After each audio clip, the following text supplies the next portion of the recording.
नारद जी ने उनको पूरी विधि बता दी, भजन कैसे करना है, नियम कैसे करना है, जप कैसे। एक बात बंधुओं याद रखो, गुरु के वचन अटल कर मानो। अगर गुरुदेव की आज्ञा हो गई कि 4 बजे उठना है, तो भले ही आपकी हिम्मत नहीं होती है, उठना शुरू कर दो। 4 बजे उठने मात्र से ठाकुर जी मिल जाएंगे। गुरु जो आज्ञा कर दें, जैसी आज्ञा कर दें, बस उस पर अटल विश्वास कर लीजिए। गुरु के वचन अटल कर मानो, साधु समागम कीजिए, मन रे कृष्ण नाम कह लीजिए। जब गुरु के वचनों के प्रति हमारा अविश्वास हो जाता है ना, ठाकुर जी भी फिर दूर हो जाते हैं। गुरु के वचन अटल कर मानो, गुरु आज्ञा पर कोई संशय मत करो, संदेह मत करो। नारद जी महाराज ने समझा दिया सब, खूब प्रेम से अपने गाल में रखते, सेवा करते। फिर नारद जी ने कुछ व्यवस्था बता दी, तो फिर मुंह में एक आध दिन ही रखे, फिर नारद जी ने आगे कुछ व्यवस्था करी, तो वैसे रखते थे। पर कथा प्रसंग ऐसे ही कि उन्होंने मुंह में ही धल लिए थे पहले। अब चंद्रहास जी बड़े प्रेम से सेवा में लग गए ठाकुर जी की। बंधुओं,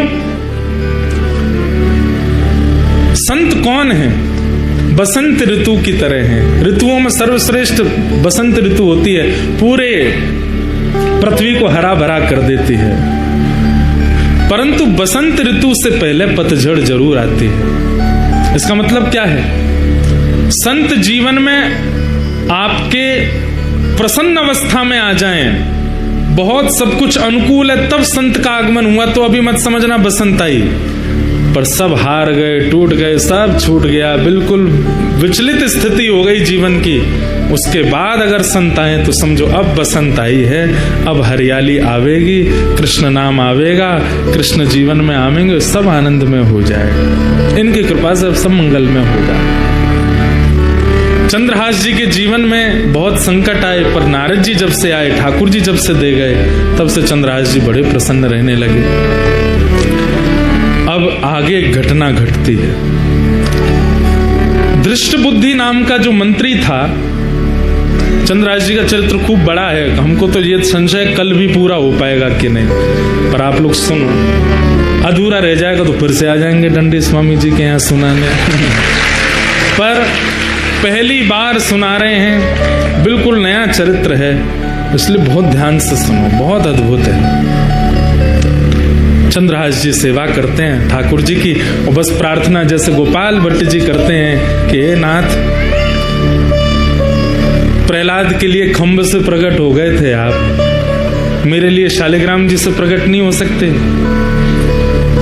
और तभी श्री गोपाल भट्ट जो की हृदय वेदना प्रगट्यो शालिग्राम, श्री गोपाल भट्ट जो की हृदय वेदना प्रगट्यो शालिग्राम, हे रूप सुधा को खान हमारो, रूप सुधा को खान हमारो, वृंदावन में सब ते न्यारो, वृंदावन में सब ते न्यारो, श्री राधा रमण जुलाल, वृंदावन प्यारो, वृंदावन, वृंदावन प्यारो, वृंदावन, हे श्री वृंदावन मेरो वृंदावन, वृंदावन